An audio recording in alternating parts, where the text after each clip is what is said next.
Okay, let's unpack this. We have a powerful and I think deceptively short piece of text today. It's often called the parable of the lost sheep. Right. And on the surface, it seems so simple, a nice pastoral story. But when you actually look at the math, when you look at the economics and the sheer risk involved, the action taken isn't sweet or simple at all. It's completely radical. It's a stunning paradox. Yeah, it's an exercise in extreme priority and honestly terrible business management. It is. Our whole deep dive today is really built around that single premise, that this source material, it forces a complete recalculation of how we measure value, effort, and successful resource allocation. That's a great way to put it. So the source we're digging into today is an excerpt called The Shepherd's Joy, Seeking the Lost One. And it focuses entirely on the Gospel of Matthew, chapter 18, verses 12 through 14. And what's so fascinating here, even before the story really gets going, is how the text pulls you in. It starts by asking, what do you think? It moves you instantly from being this passive reader to someone who has to either defend or reject the shepherd's choice. You have to participate in this extraordinary calculation. Exactly. And that's our mission today. We want to figure out why that central choice to leave the 99 is so completely counterintuitive. I mean, from every conventional metric, right? Logistics, risk management. All of it. And then we have to look at what it tells us about divine priority and the worth of the individual unit. And if you connect that to the bigger picture, the entire passage is structured to challenge that conventional wisdom. It essentially says that success isn't measured by the size of your safe assets, but by the relentless pursuit of the endangered one. It just forces us to redefine what a successful outcome even looks like. Okay, so let's start with that central puzzle. Section 1, the calculation of risk. This is all from verse 12. The scenario is simple. A man has 100 sheep, one goes astray. Now, for any person running a business, managing inventory, even just balancing a budget, the immediate, rational, logical reaction is to focus 99% of your effort on the 99% of your assets that are safe. That's just core risk management. You mitigate the greatest potential loss. You don't introduce new risk where you already have stability. But the text says, does he not leave the 99 on the mountains and go in search of the one that went astray? Yeah. And that, for me, raises two huge red flags. First, the ratio, 99 to 1. Right. And second, the location, on the mountains. I mean, I can't imagine this was some secure, fenced-in pasture. Oh, that's such a crucial detail. It's so often glossed over. Why on the mountains? This isn't just a picturesque setting. In the context of the first century, the mountains implied vulnerability. To what? Like predators? Predators, absolutely. Wolves, bears. But also sudden shifts in weather, bandits, anything. Leaving the 99 on the mountains unattended means the shepherd is actively placing his entire investment, 99% of his flock, into a high-risk holding pattern. So he knows. He knows that by going after the one, he is actively jeopardizing the 99. Precisely. It suggests an almost infinite risk tolerance when the goal is recovery. That is a complete reversal of standard risk aversion. It is. A rational manager would say the cost of potentially losing even 1 or 2 from the 99 while you're out searching is exponentially greater than just absorbing the 1% loss. You'd write it off. You'd write it off. He's risking the entire stable asset base for the recovery of a single unit. Let's try to put this in a modern context. Imagine a big tech company. They're launching a huge software update, and one tiny microservice fails. Conventional wisdom says you deploy the update, you accept the failure of that one little piece, and you fix it in the next patch. You secure the 99% success. This shepherd, though, he halts the entire enterprise. He leaves the other 99 services vulnerable to bugs and personally goes out into the digital wilderness to find that one missing piece. That's a great analogy because it really highlights the challenge. This decision just fundamentally redefines the value calculation. Absolutely. It's asserting that the worth of the one lost sheep isn't measurable by its percentage of the whole. Its value is inherent to itself, and that value supersedes the collective economic stability.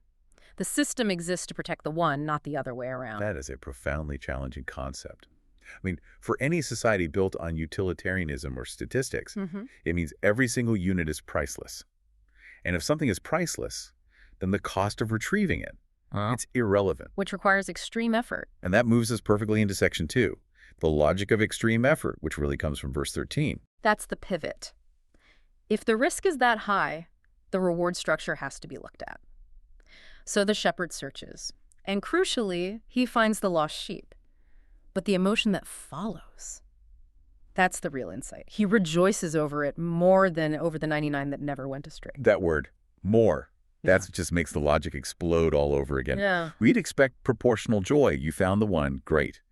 But the source says the joy of recovery is greater than the steady contentment you get from the 99 that behaved and stayed put. Yeah. How?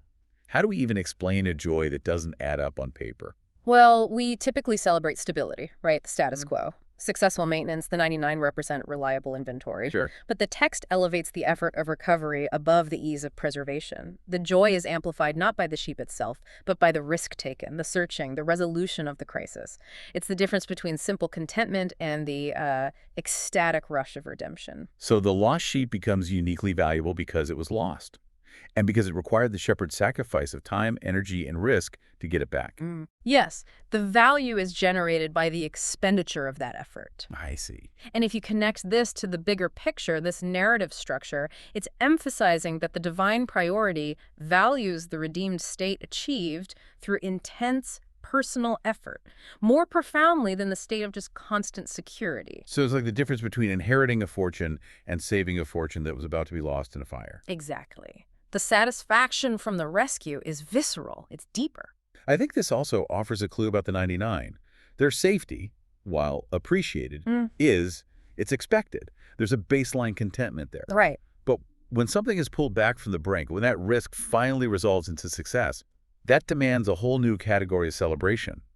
It reframes the search as an act of love, and the joy is the affirmation of that love. The joy is directly proportional to the risk and the determination.